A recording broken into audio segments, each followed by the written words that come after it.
ఈరోజు ఆంధ్రప్రదేశ్ 3వ తరగతి ఆంగ్లం పాఠ్య పుస్తకంలోని 5వ పాఠానికి సంబంధించిన ముఖ్యాంశాలు చూద్దాం. 5వ పాఠం ద గుడ్ సమరిటన్ అంటే పరోపకారి లేదా సమరియా ప్రాంతానికి చెందిన ఒక మంచి వ్యక్తి. ఇందులో 58 నుంచి 62 పేజీ వరకు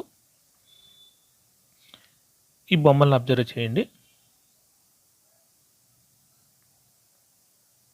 observe the above 2 pictures, identify the difference in them and fill in the blanks with the words given in the box.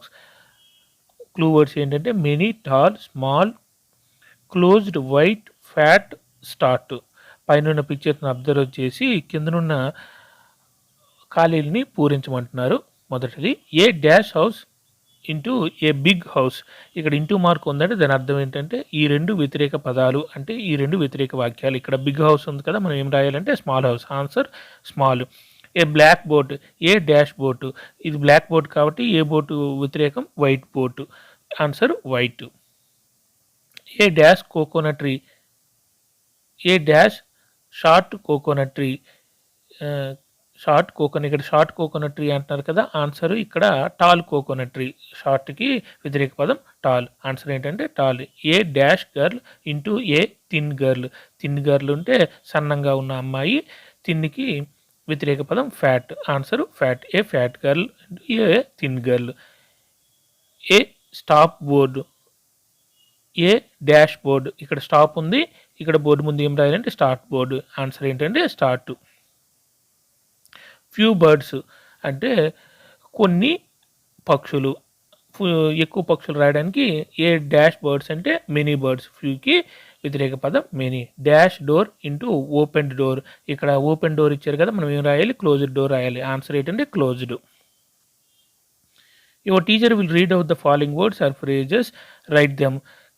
Me teacher కిందనున్న పదాలను చెప్తుంటారు, వాటిని మీరు రాయండి అని అంటున్నారు. Honest, money, coat, journey, a gang of robbers, wound, foot steps, inn keeper, home town, gesture.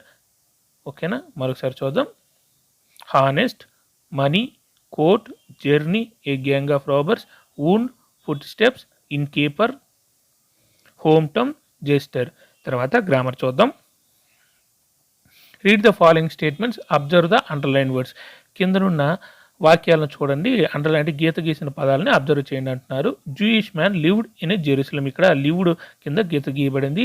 He started his journey one morning. ఇక్కడ started దగ్గర గీత గీయబడింది. He open his eyes with great difficulty. ఇక్కడ ఓపెన్ దగ్గర గీత గీయబడింది. He stopped his donkey.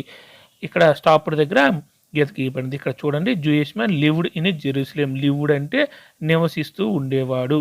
Okay. He started his journey one morning. Started అంటే గీత గీసిన పదం అర్థం ఏంటంటే బయలుదేరాడు అంటే బయలుదేరేశాడు ఆల్రెడీ. తర్వాత ఈ ఓపెన్ హిజ్ ఐస్, ఐస్ని ఓపెన్ చేశాడు. ఓపెన్ చేయడం అంటే ఓకేనా. ఈ స్టాప్ డాష్ హిజ్ డాంకీ. అతని డాంకీని ఆఫ్ చేశాడంటే స్టాప్ చేశాడు అంటే ఆల్రెడీ ఆపాడు. The underline words are action words. They are called verbs. They denote completed actions. They are used in the simple past tense. The underline words పైన ఉన్నాయి కదా, stopped, opened, started, lived, ఈ పదాలన్నీ ఉన్నాయి కదా. The underline words are action words. Action words అంటే క్రియాపదాలు. ఆ పదాలు దేన్ని సూచిస్తాయి అనేసి అంటే పని చేయడాన్ని సూచిస్తాయి. అంటే ఇక్కడ స్టాప్డ్ అంటే చూడండి ఆపాడని అర్థం కదా. ఓపెన్ అంటే ఓపెన్ చేశాడు, అక్కడ పని జరుగుతుంది కదా. స్టార్టెడ్ అంటే బయలుదేరాడు, బయలుదేరడం అనేది బయలుదేరేసాడు కాబట్టి అది ఒక పని. అటువంటి వాటిని ఏమంటారంటే మనం యాక్షన్ వర్డ్స్ అంటారు, క్రియాపదాలు అంటాం. పనిని చూపించే పదాలు అని అంటాం. They are called verbs. వీటిని మనం ఏమంటామంటే వెర్బ్స్, క్రియలని కూడా అంటాం. They do not completed action. ఇక్కడ మనం చెప్పుకున్నట్టు ఏమి సూచిస్తాయి అంటే అయిపోయిన పనిని సూచిస్తాయి. ఇక్కడ అయిపోయిన పనిని సూచిస్తాయి. They are used in the simple past tense. అయిపోయిన పనిని సూచిస్తే అది ఏ టెన్స్లోకి వస్తుందంటే సింపుల్ పాస్ట్ టెన్స్లోకి వస్తుంది. మరొకసారి చూద్దాం. The underline words are action words. పైన అండర్లైన్ వర్డ్స్ క్రియాపదాలు. ఓకే, పనిని తెలియజేసేవి. They are called verbs. వాటిని పనిని తెలియజేసే పదాలు మనం ఏమంటామంటే సింపుల్గా వెర్బ్స్ అంటాము. They do not completed acts. పైన పదాలు దేన్ని సూచిస్తుంది, కంప్లీట్ అయిన యాక్షన్స్ అంటే పూర్తయిన పనిని చూపిస్తాయి. Okay, they are used here in simple past tense. ఇలాగ పూర్తయిన పనిని సూచించేది ఏ టెన్స్ అంటే సింపుల్ పాస్ట్ టెన్స్. ఓకేనా, భూతకాలం. ద రూట్ అంటే the root form of the above words are live, start, open, stop. పైన చూసారా ఓపెన్డ్, స్టాప్డ్, లివ్డ్, స్టార్టెడ్ ఉన్నాయి కదా, వాటన్నిటికీ మూల పదాలు అంటే రూట్ ఫార్మ్స్ అంటే రూట్ వర్డ్స్ లేదా రూట్ ఫార్మ్స్ అంటే మూల పదాలు. అవి ఎక్కడి నుంచి వచ్చాయి అనేసి అంటే లివ్, స్టార్ట్, ఓపెన్, స్టాప్. అంటే స్టాప్డ్ అనేది స్టాప్ నుంచి, లివ్డ్ అనేది లివ్ నుంచి వచ్చి వీటిని ఏమంటారంటే మనం మూల పదాలు అంటాం. The past tense form of the above verbs are formed by adding ED, DR, D. ఈ మూల పదాల కంటే లివ్, స్టార్టెడ్, ఓపెన్ ఇవన్నీ ఉన్నాయి కదా, వీటన్నిటికీ ఈడీ కానీ డి కానీ చేర్చడం వల్ల అవి పాస్ట్ టెన్స్లోకి మారాయి. ఓకేనా, మరొకసారి the root forms of the above verbs are live, start, open and stop. పైన ఇవ్వబడిన పదాలకి అంటే లివ్డ్, స్టార్ట్ ఉన్నాయి కదా, వాటి యొక్క రూట్ పదం అంటే మూల పదాలు లేదా మూలం ఏంటంటే ఈ పదాలు లివ్, స్టార్ట్ ఇవన్నీ. The past tense form of the above verbs are formed by adding ED or D. పైనవి ఎలా వచ్చాయంటే ఈ మూల పదాలకు ఈడి కానీ డి కానీ చేర్చడం వల్ల ఈ పదాలు ఏర్పడ్డాయి. Such verbs are called regular verbs. ఇటువంటి వెర్బ్స్ని అంటే ఏ వెర్బ్స్ని లివ్, స్టార్ట్, ఓపెన్, స్టాప్ ఇటువంటి వెర్బ్స్ని ఏమంటాం మనం రెగ్యులర్ వెర్బ్స్. సింపుల్గా రెగ్యులర్ వెర్బ్స్కి ఈడి కానీ డి కానీ చేస్తే అవి పాస్ట్ ఫార్మ్లోకి భీతకాలంలోకి మారుతాయి. ఓకేనా. Frame meaningful sentence from the following table. కిందనున్న అంటే ఫాలోయింగ్ టేబుల్ను ఉపయోగించి మీనింగ్ఫుల్ సెంటెన్స్ అంటే అర్థవంతమైన వాక్యాలను రాయమంటున్నారు. ఇప్పుడు చూద్దాం. I painted picture, we painted picture, he painted picture, she painted picture, they painted picture అని కూడా అన్ని వాటిని ఉపయోగించి రాయొచ్చు. అలాగే I, we, he, she, they played cricket. Okay, I, we, she, they asked a question. Subject మాత్రం మార్చండి, మిగిలినవన్నీ రాసుకోండి. I ordered coffee, we ordered coffee, he ordered A coffee, she ordered coffee, they ordered coffee.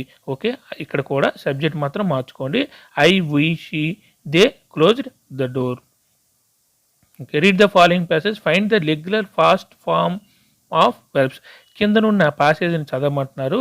అక్కడ regular past form of verbs అంటే మనం పైన నేర్చుకున్నాం కదా, రెగ్యులర్ వెర్బ్స్కి ఏమో మనము ఈ డి కానీ ఈడీ కానీ చేస్తే అవి రెగ్యులర్ ఫాస్ట్ ఫామ్లోకి వస్తాయి. అటువంటి వాటిని గుర్తించమంటున్నారు.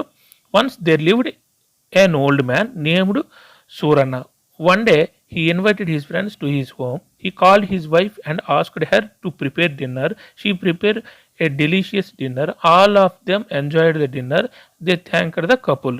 Circle the regular past tense form of the verbs in the passage and write them down.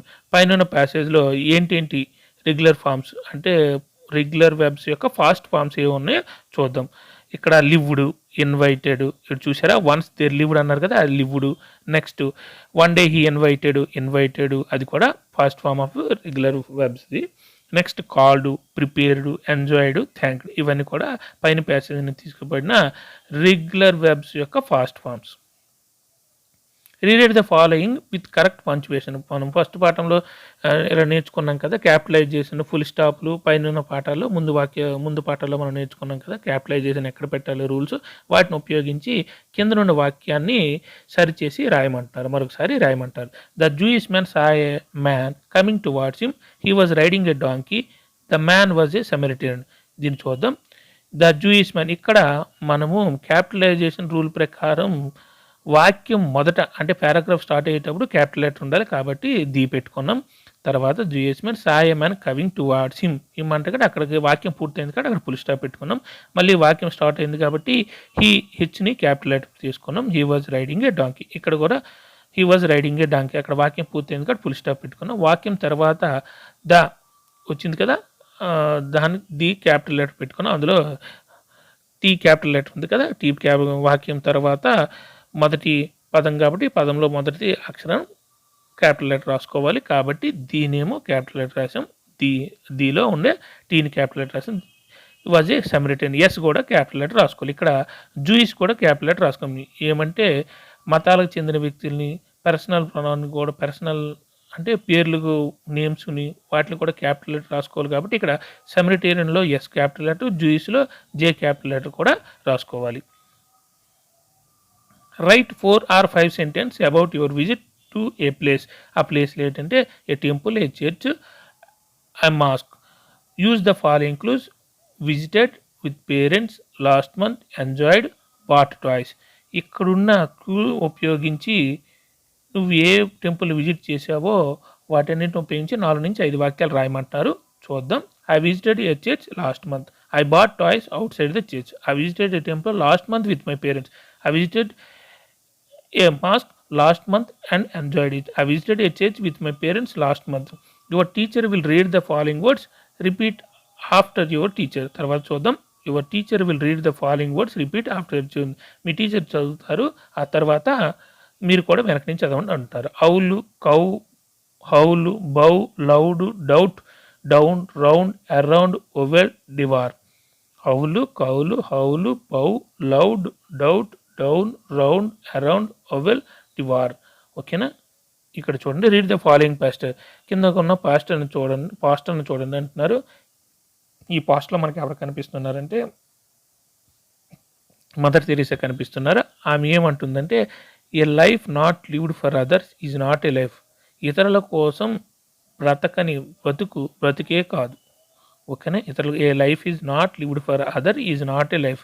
మీరు బ్రతుకు ఇతరుల కోసం బ్రతకపోతే దాన్ని బ్రతుకు అనరు, బ్రతకడం అనరని మదర్ తెరీసా అంటున్నారు. ఆవిడ అన్నారు. ఏ సింబల్ ఆఫ్ హ్యూమానిటీ. ఆవిడ మానవత్వానికి ఒక చిహ్నం లాంటి వారు మదర్ తెరీసా. Thank you.